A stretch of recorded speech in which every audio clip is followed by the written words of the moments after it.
They set up the shy deaf girl on blind date for a joke. What the single dad CEO did left them froze.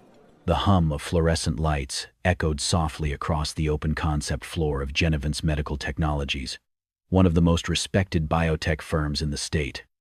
In a glass-walled conference room tucked at the edge of the 27th floor, three middle managers huddled over coffee and spite. Kyle leaned back in his chair, arms crossed, a smirk curling on his lips. "He's not real," he muttered. "Who? Daniel?" Bonnie raised an eyebrow. Kyle scoffed. "Come on, no one's that perfect." Widowed CEO, raising a 6-year-old, still finds time to check on the interns and help janitors fix the vending machine. "Please," Max chuckled, nodding. "He brings his daughter Ruby to company picnics. Everyone thinks he's some kind of saint, but saints don't get promoted," Kyle added sharply. "And he's 2 board votes away from overseeing national expansion. That should have been one of us." Bonnie glanced around before lowering her voice. "So, what are you thinking?" Kyle's eyes glinted. "Expose the act. Put him in a situation where his kindness isn't convenient anymore. Let's see if he stays Mr. Nice Guy." The plan unfolded quickly. Through a friend on a dating app, they arranged a blind date for Daniel. She was beautiful, smart, and kind, but also deaf. Lena Park, a content writer for nonprofit organizations, known for her gentle presence and sharp mind. Her profile had been mostly overlooked, except by them, who saw a perfect test subject. They sent an anonymous invitation from a curated match profile, suggesting dinner at Riverside Grill, a well-lit, upscale restaurant near the river, known for its intimate booths and excellent acoustics. Kyle had already arranged for a tiny wireless camera to be hidden in a floral centerpiece on the table. Max tested the feed on his phone. "It's perfect," he said. "Crystal clear. We'll see every reaction." Bonnie tapped her nails against the table, excitement mixing with something more bitter. "So, what's the endgame?" Kyle leaned in, voice low and deliberate. "When she arrives and he realizes she's deaf, one of 2 things happens. Either he gets awkward and bails, exposing him, or he tries to fake through it and messes up, also exposing him." Max nodded. "We clip the moment. Upload it to the internal forum. Let the board see that the golden boy cracks under pressure." Bonnie laughed, uneasy but intrigued. "That's cold." Kyle's voice hardened. "So is being passed over year after year." He stood and straightened his blazer, looking down at the tablet, showing the dinner reservation. "Everyone's kind," he said, quoting with a smirk, "until kindness becomes inconvenient." As they walked out, confident and smug, none of them questioned the ethics. They weren't looking for truth. They wanted a crack in the armor. And tonight, at 7 p.m., they were sure they'd find it. Daniel Reed arrived at Riverside Grill 15 minutes early, just as he always did for important meetings. But this wasn't a board presentation. This was personal, and that made it far more nerve-wracking. He paused before entering the restaurant, tugging gently at the collar of his shirt. Ruby's words echoed in his mind. "Daddy, don't forget to smile. Mommy said your smile is like sunshine." The memory warmed him, softened the stiffness in his shoulders. He took a deep breath and stepped inside. The maitre d' led him to a corner booth, semi-private, but open enough for subtle observation, perfect for the hidden camera tucked among the peonies at the table's center. He ordered water, adjusted his sleeves, checked his phone. No new messages. He glanced at the entrance. Then she walked in. Lena Park moved with quiet grace. Her dress was a simple shade of blue, the kind that complimented without demanding attention. Her blonde hair was tucked behind her ears, revealing delicate silver studs. But it was her eyes that drew him in, focused, scanning every face, every mouth. She paused to look at the host, watching carefully as he spoke. She was reading his lips. Daniel's expression didn't change, but inside, something clicked. He knew. She was deaf. There was no moment of hesitation, no flicker of discomfort. When Lena turned and approached the table, her steps measured but unsure, Daniel stood and greeted her, not with awkward fumbling or exaggerated speech, but with his hands. He signed, "Very nice to meet you." Lena froze mid-step. Her eyes widened. For a moment, she just stared at him. Then, slowly, her posture relaxed. A breath she had been holding slipped out, and the corners of her lips curled upward in disbelief. She signed back. "You sign?" Daniel nodded, a quiet smile forming. "I do. Not perfectly, but I'm learning." From a booth on the upper level, Kyle watched the feed on his phone screen. Bonnie leaned over his shoulder. Max sipped his drink, waiting for the fireworks. But there were none. Instead, the man they had expected to squirm was now sitting across from the woman they had chosen as bait. And he was signing. Smoothly, calmly, sincerely. Bonnie blinked. "Is he fluent?" Kyle didn't respond. His jaw tightened. At the table, Lena eased into her seat, still trying to process what was happening. No pity. No confusion. Just kindness. Daniel handed her a menu and signed, "Would you like me to translate? Or do you read lips?"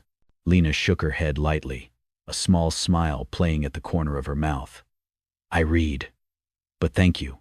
She had been expecting the usual, tense smiles, fumbled words, sudden excuses. Instead, she found something she had almost given up on: respect. And for the first time in a long time, Lena Park allowed herself to feel something unfamiliar at a dinner table. Hope. The candlelight flickered gently between them, casting a warm glow that softened the edges of everything around. The restaurant buzzed with soft conversations and the occasional clinking of cutlery, but their booth felt like a quiet cocoon, insulated by something unspoken, something tender. Daniel spoke with both voice and hands, seamlessly flowing between spoken words and sign language. Each motion was fluid, deliberate, and calm.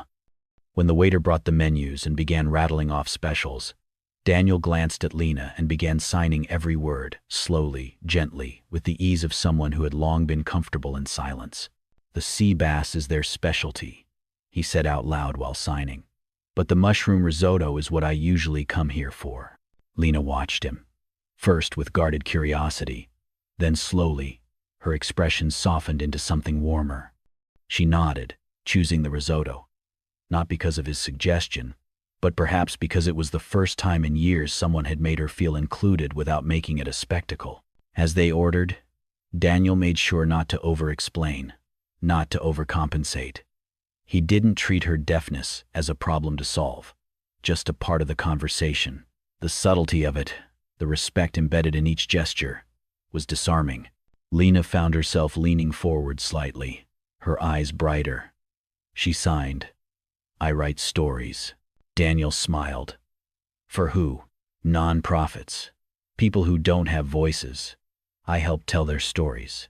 He nodded with sincere admiration. "That's beautiful." Encouraged, Lena continued, about how she worked from home, how she liked routines, how she always added a little cinnamon to her coffee even though she hated cinnamon. Her hands moved more freely now, and Daniel followed every sign with focused attention. Then her expression dimmed slightly. 12 dates, she signed slowly. 12 times they left after 10 minutes.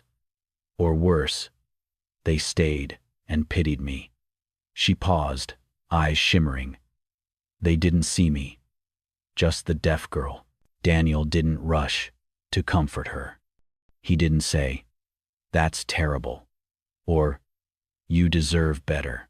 He just looked at her with eyes that truly saw her, and nodded, slowly as if to say, "I'm here. I'm listening." Then it was his turn. "My daughter Ruby," he began, hands moving with a mix of skill and a father's affection, "is obsessed with dinosaurs and cabbage juice." Lena blinked, then laughed, the sound soft and sudden, like something surprised out of her. Her laugh didn't echo, didn't draw attention. but it changed something in the air. Daniel grinned. "Don't ask me why," he said. "She says it makes her strong like a triceratops." Negated. Lena laughed again, this time covering her mouth with one hand. Her shoulders relaxed. Her eyes smiled. And then, just as their meals arrived, an accident. A young waiter, backing away from another table, bumped into their booth. It was a soft nudge, but enough to jolt the table. Lena's water glass tipped, spilling across the white tablecloth and soaking the hem of her light blue dress. She gasped quietly, startled. Her hands flinched toward her lap, trying to dab the water with a napkin. But before she could do more, Daniel had already stood up. "No worries," he said, already reaching into his coat pocket. From it, he pulled out a crisp, folded handkerchief, the old-fashioned kind, embroidered in one corner. With calm care, he knelt beside her and gently blotted the fabric of her dress. Not invasive, not hurried, just present, respectful. Then, without hesitation, he slipped off his jacket and draped it lightly over her shoulders. "This will keep you warm until it dries," he said, then added in sign, "You're okay." Lena froze for a moment, eyes wide. It wasn't the gesture itself, it was the way he did it. No awkwardness, no forced apology, no exaggerated concern. Just quiet, human kindness. She looked at him, her fingers brushing the edge of his jacket. Her heart beat harder than she expected, not because she was embarrassed, but because something in her was thawing, something that had been cold for far too long. Across the restaurant, behind the potted plants where Kyle, Bonnie, and Max hid, there was silence. Bonnie leaned forward slightly, her brows drawn. She whispered to the others, almost in disbelief, "He's not pretending. That's just who he is." And for the first time, none of them had anything to say. The plates had been cleared. The buzz of the restaurant had dimmed to a gentle murmur.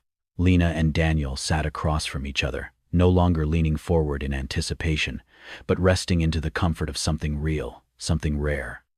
Candlelight shimmered faintly between them, dancing in the reflection of their untouched glasses.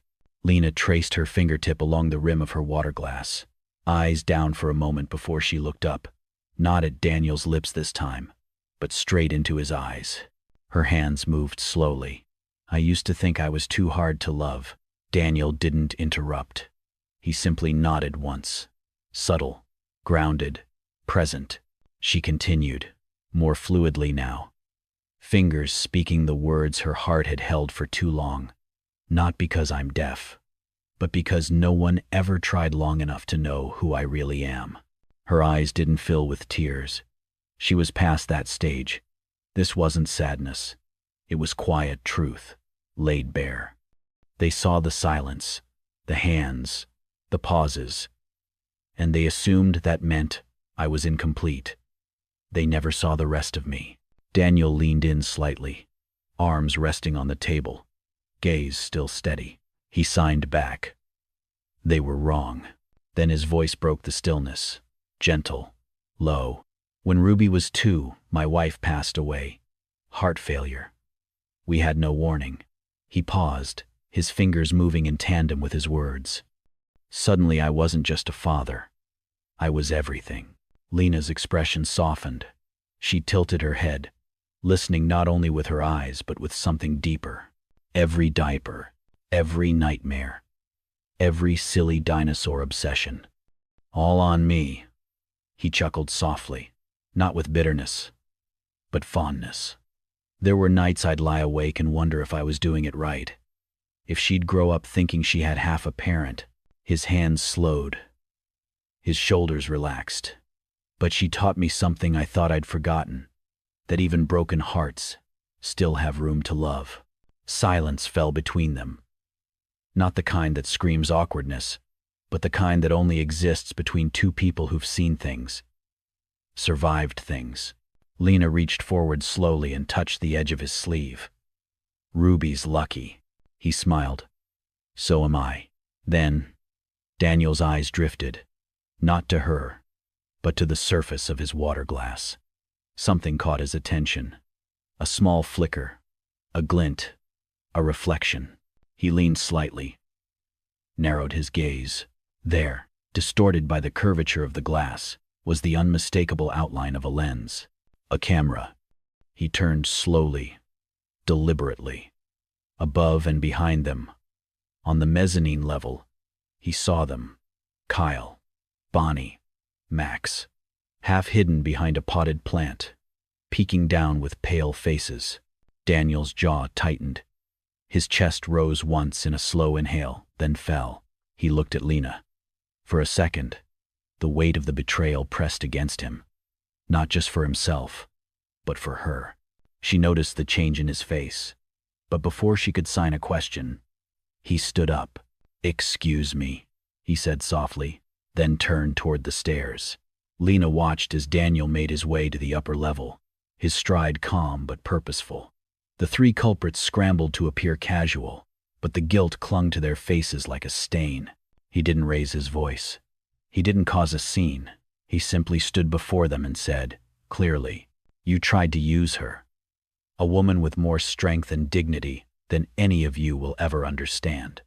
As a tool to break me." They said nothing. Their silence was more damning than any confession. Daniel stepped closer, his voice low but sharp. "If this was your test, let me give you your answer." He pointed downstairs. "I choose her." Then he turned and walked back. Lena sat still, not knowing what had happened yet, but feeling it. The shift in the air. The way people around them seemed to hush in Daniel's wake. He returned to the table, sat down, took a breath, looked at her. There was a camera. He signed. "They set this up. They were watching us." Lena blinked once, then again. Not in shock, but in something deeper, something wounded. Her hands moved slowly. "So what was real?" Daniel hesitated. Just a second. Then he lifted his hands. His eyes did not waver. "From the moment you smiled, everything." His fingers shook slightly as he signed, but he didn't stop. Lena watched him, her breath catching just for a beat. Not because she was broken, but because for the first time, someone had chosen her without hesitation, without needing her to be anything else. And that, she realized, was the beginning of healing.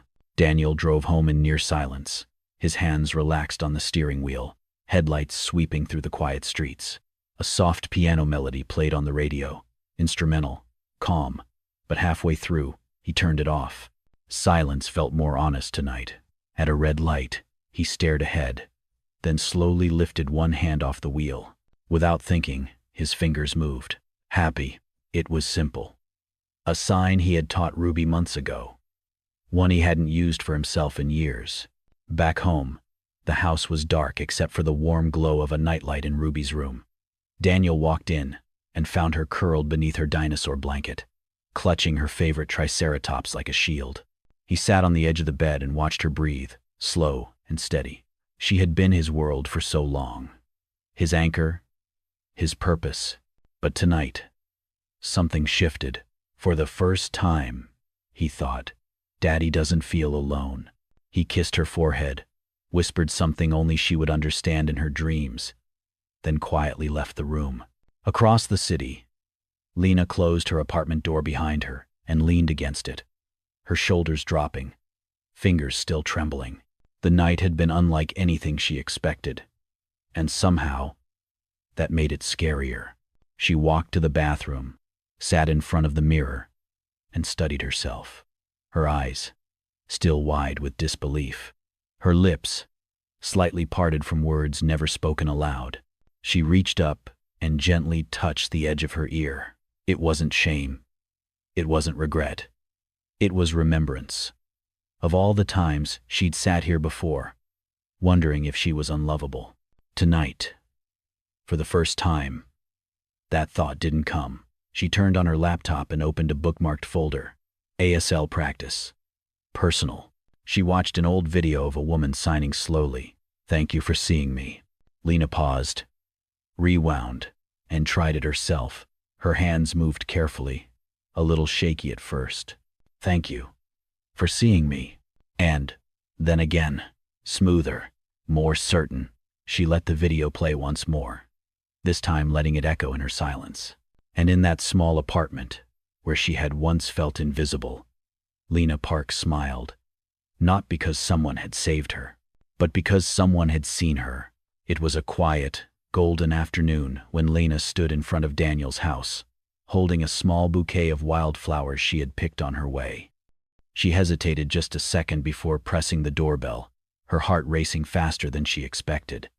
A moment later, the door swung open, and instead of Daniel, a small figure came bounding out. Ruby, with her unruly curls bouncing and eyes bright with excitement.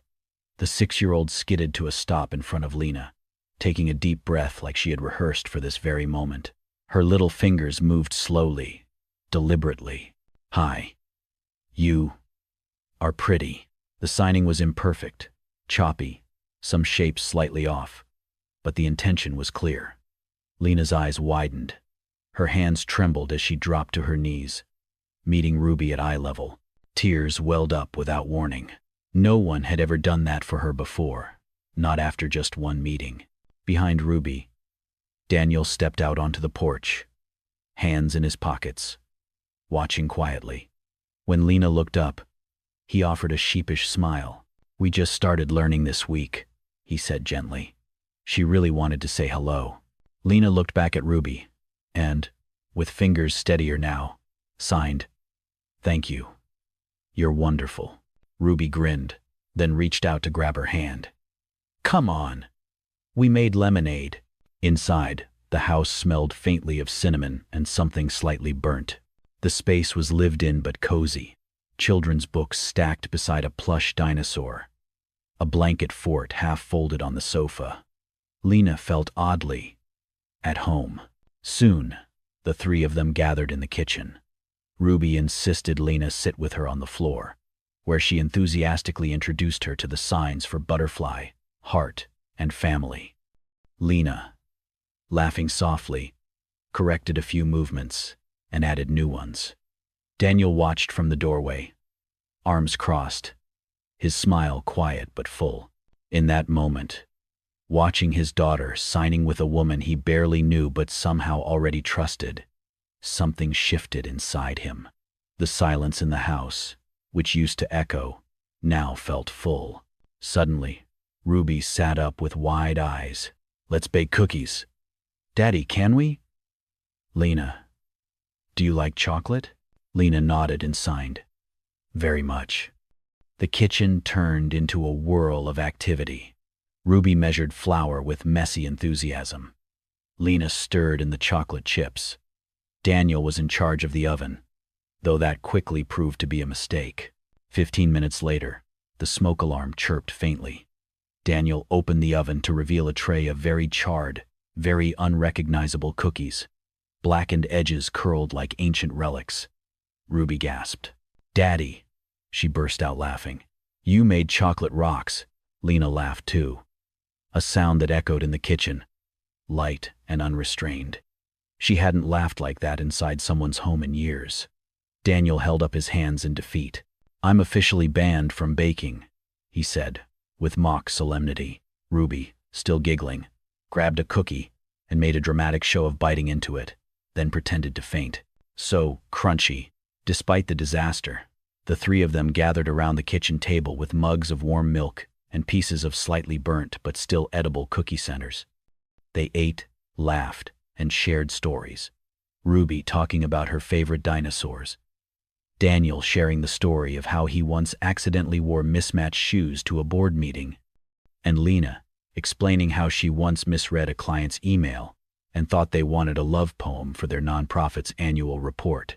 The warmth of the kitchen, the soundless joy in Lena's expressions, and the sparkle in Ruby's eyes created a moment suspended in time.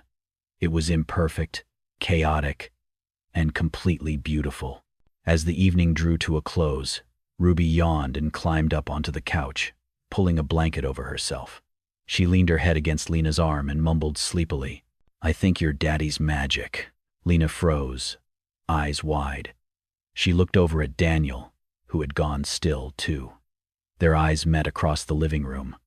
He opened his mouth like he might say something, then paused, Instead, he signed slowly, clearly. "Thank you for coming." Lena nodded, her smile soft. Then, without hesitation, she signed back. "I'm glad I did." And for the first time, Daniel felt what it meant to come home. And not just to a house. It was a Tuesday morning when Daniel received the calendar invite. An unassuming subject line. Private meeting. Kyle, Bonnie, Max. He opened it, frowned slightly, but accepted it without hesitation. When he entered the meeting room, the three were already seated. For once, none of them wore the smug expressions they usually carried when trying to undermine him. Kyle cleared his throat, unusually hesitant. Bonnie stared down at her hands, and Max avoided eye contact altogether. Daniel raised an eyebrow. "Something you need?"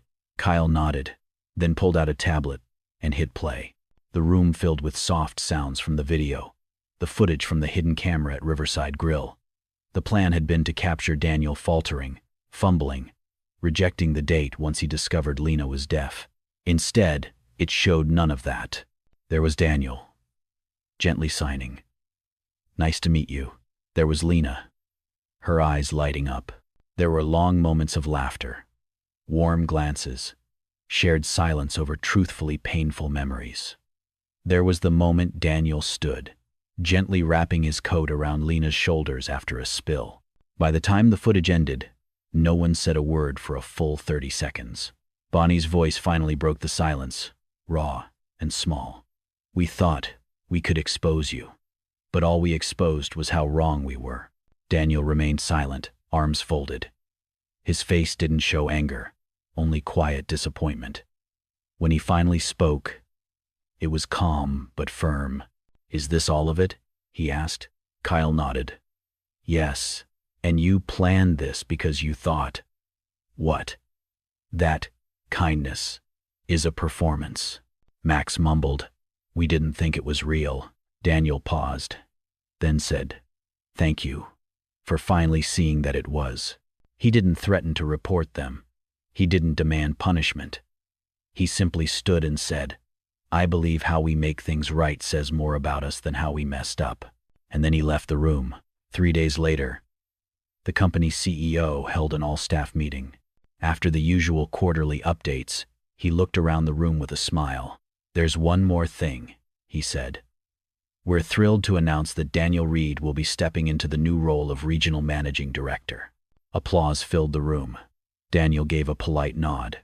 He shook hands, thanked a few well-wishers, but didn't linger, because in his pocket, his phone buzzed. A message from Lena. "Ruby says she learned how to sign family today." And so did I. Daniel closed his eyes for a second, then placed the phone against his heart. That was the reward that truly mattered. Weekend. The park. It was a golden afternoon, the kind where sunlight filters gently through tree leaves, and the breeze smells like spring and memories. Daniel laid out a soft, blue and white, checkered blanket on the grass. Ruby twirled around him, full of 6-year-old energy. Just as she spotted the ducks near the pond, Lena appeared, holding a small woven basket filled with warm banana muffins. "Hi," she signed, smiling. "Hi." Daniel signed back. "We're glad you're here." They sat beneath a tall oak, sharing bites of muffins and stories. Lena taught Ruby how to sign words like butterfly and dream. Ruby, in turn, created her own new sign, a blend of love and silly, which she decided meant happy. Daniel watched them, heart full. Then Ruby stood up, dusted crumbs off her shirt, and motioned to both adults to come closer. "Let's do this," she said with a grin. She took Lena's hand in one, Daniel's in the other, and gently signed, "Family." Daniel placed his hand gently on Lena's shoulder. Lena reached across and laid her palm over Ruby's. They sat like that for a long moment, not needing words, because sometimes the loudest declarations are made in silence, and in that silence, everything made sense. They weren't just healing anymore. They were becoming whole. Together, 6 months had passed since that first dinner in Daniel's home, since burnt cookies and shy smiles bloomed into something much deeper. The weather had turned warmer, and that Saturday, the three of them drove to the park, blanket in the trunk, a basket of sandwiches and fruit in Lena's lap, and Ruby chattering in the back seat. They chose a quiet spot beneath a large maple tree. Daniel laid out the blanket as Ruby raced ahead to pick wildflowers, her laughter cutting through the breeze like sunlight. Lena sat beside him, pulling out the small containers one by one, while Daniel poured lemonade into plastic cups. Ruby returned with a crown of dandelions and clumsily placed it on Lena's head. "You're our picnic queen now," she declared, then giggled and sat between them, holding each of their hands. The three sat in a soft silence, watching clouds drift. Then Ruby, without any prompting, looked up and said thoughtfully, "I used to only have Daddy, but now I have Daddy, and you, and a best friend who knows sign language." Lena blinked, surprised, while Daniel reached over to squeeze his daughter's shoulder gently. "You're lucky," Lena signed softly, smiling. Ruby nodded. "I know." They stayed that way for hours, eating, laughing, teaching each other signs for birds, ice cream, and silly words Ruby invented. No grand moments, just comfort, just belonging. A year to the day after that first blind date, they returned to where it all began, Riverside Grill. Same table, same soft lighting. But this time, it wasn't a setup. It was something they chose. Daniel wore the same navy suit jacket from that first night, though it fit a little looser now. He'd lost a bit of weight chasing Ruby through parks. Lena wore a cream dress, simple and elegant, her hair loosely pinned back, a soft touch of gloss on her lips. Ruby sat between them in a pink tulle dress, her feet swinging beneath the chair. The waiter brought out a small cake instead of a menu this time, and Lena looked at it curiously. Before she could ask, Ruby stood up, cleared her throat, and turned toward her. With careful precision, her small hands moved through the signs Daniel had taught her in secret for the past month. "Miss Lena, will you be my mom forever?" Lena gasped. Her hand flew to her mouth, her eyes filled, and then Daniel stood. He reached into his pocket and pulled out a small velvet box. Slowly, he knelt beside his daughter, looking up at Lena. "I'm not asking because something is missing," he said, voice soft, "but because everything is better with you." He opened the box. Inside was a simple gold ring with a single diamond, elegant and unpretentious, just like her. Lena's tears spilled over. She turned to Ruby and signed back, hands trembling slightly.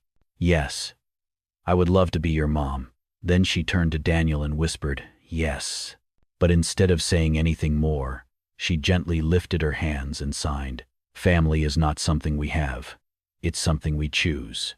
"Rabadi," Daniel nodded, fighting tears of his own. Ruby launched herself into Lena's arms, and the three of them embraced, laughter mixing with tears. The waiter clapped quietly from the side. Other patrons smiled, some wiping their eyes. But in that moment, there was no one else in the room. Weeks later, Lena stood in front of the mirror at a small bridal boutique. The dress hugged her in all the right places, simple lines, elegant lace at the sleeves. Ruby spun in a smaller version beside her, practicing how to walk down the aisle holding a bouquet. Daniel texted just then, "I miss you. I love you. And Ruby wants to know if your dress sparkles." Lena laughed, wiped a tear, and replied with a photo of her and Ruby twirling together. That night, they curled up on the couch, watching a documentary about oceans. Ruby signed, "We're all lucky," before drifting off to sleep between them. Daniel looked at Lena, then down at Ruby, and whispered, "We're not just a family. We're a choice. And I'd choose this every single time." And in the quiet that followed, Lena reached over, took his hand and signed back, "Always. Thank you for watching this heartwarming journey of love, healing, and chosen family." If Lena, Daniel, and little Ruby touched your heart, imagine how many more stories like theirs are waiting to be told. At Kindness and Love Tales, we believe in the power of compassion and second chances. Don't forget to like, share, and subscribe to our channel for more emotional stories that stay with you long after the video ends. Hit the bell icon so you never miss a tale that might just restore your faith in love. See you in the next story.